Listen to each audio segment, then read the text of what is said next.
Hello বন্ধুরা, আবারও চলে এলাম আমাদের ট্রেন জার্নির পরের পার্টটুকু নিয়ে। আমরা ট্রেনে করে যাচ্ছি, দেখতেই পাচ্ছ। দেখতে দেখতে আমাদের ট্রেন এখন ঢুকছে সোদপুর স্টেশনে। এই স্টেশনটার সাথে কিন্তু আমার ভীষণ আবেগ আর স্মৃতি জড়িয়ে আছে। এখানে আমার বাবার মামার বাড়ি, আবার মাসির বাড়ি। সেই সূত্রে ছোটোবেলায় কতবার যেখানে এসেছি।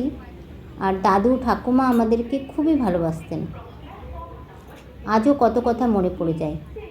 মনে পড়ে একবার দাদু খুব অসুস্থ হয়ে উডল্যান্ড হসপিটালে ভর্তি ছিলেন। তখন আমরা এখানে এসেছিলাম। তারপর এখান থেকে দাদুকে দেখতে গিয়েছিলাম হসপিটালে। তারপর আরও অনেক স্মৃতি, যেমন পিসির বিয়েতে এখানে আসা, কত শত স্মৃতি এখানে আছে। তাই এই সোদপুর স্টেশনটা দেখলেই মন কেমন যেন নস্টালজিক হয়ে যায়। দেখো, স্মৃতির ঝাঁপি উল্টাতে উল্টাতে কথা বলতে বলতেই দেখো আরও একটা স্টেশন পেরিয়ে এলাম। এটা হচ্ছে আগরপাড়া। আর ঠিক সেই সময় হঠাৎ একটা দৃশ্য চোখে পড়ল জানলার বাইরে দিয়ে। আমাদের ট্রেনের ঠিক পাশ দিয়েই অনেকক্ষণ ধরেই আর একটা সমতলভাবে যাচ্ছে আর একটা ট্রেন। তো ভালোই লাগছিল, পাশাপাশি যাচ্ছে। তো কখনো আমাদের ট্রেন এগিয়ে যাচ্ছে, তো কখনো ওই ট্রেনটা, মানে ছোটোবেলার সেই চেনা আনন্দটা যেন আবার ফিরে এলো। দেখতে দেখতে ওরাই আগে বেরিয়ে গেল। এই দেখো, দেখতে পাচ্ছ, আমরা পিছিয়ে গেলাম।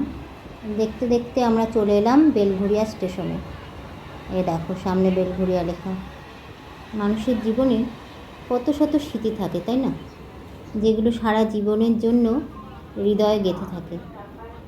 সেরকমই আজকেও সব কিছু মনে পড়ে যাচ্ছে। ইউনিভার্সিটি যাওয়ার রাস্তা, মানে সব কিছু। তবে এখানে বেশিক্ষণ দাঁড়ায়নি ট্রেনটা, তাড়াতাড়ি ছেড়ে দিয়েছে। এবার আমাদের পরের স্টেশন হচ্ছে দমদম। কিন্তু দমদমে ঢোকার আগেই ঘটলো একটা টুইস্ট। যে ট্রেনটা এতক্ষণ আমাদের আগে আগে যাচ্ছিলো, দেখতে পাচ্ছ, সেটাকে সিগন্যাল না পাওয়ার জন্য দাঁড় করিয়ে দেওয়া হয়েছে। আর আমাদেরটাও তাই, সিগন্যাল না পেয়ে আমাদের ট্রেনটাও ঠিক তার পাশে এসেই দাঁড়িয়ে গেল। এখন সামনে মজার কাণ্ড দেখো, দেখতে পাচ্ছ, ওই ট্রেনের যাত্রীরা হুড়মুড় করে নেমে আমাদের ট্রেনে চলে আসছে। দেখতে পাচ্ছ তোমরা? ট্রেনের জার্নিতে একটা দারুণ ধোঁয়াশা। কোন ট্রেনটা আগে ছাড়বে সেটা তো কেউ জানে না, কিন্তু শেষমেশ বাজিটা আমরাই জিতলাম। আমাদের ট্রেনটাই আগে ছেড়ে দিল, আর ওটা ওইখানেই দাঁড়িয়ে রইল। এই দেখো, আমাদের ট্রেন ছেড়ে দিয়েছে। তো ওই ট্রেন থেকে যেসব প্যাসেঞ্জার চলে এলো তারা আগে চলে যাবে, আর এই ট্রেনটা এখনও সিগন্যাল পায়নি, তার জন্য দাঁড়িয়ে আছে। তা আমরাই আগে চলে গেলাম।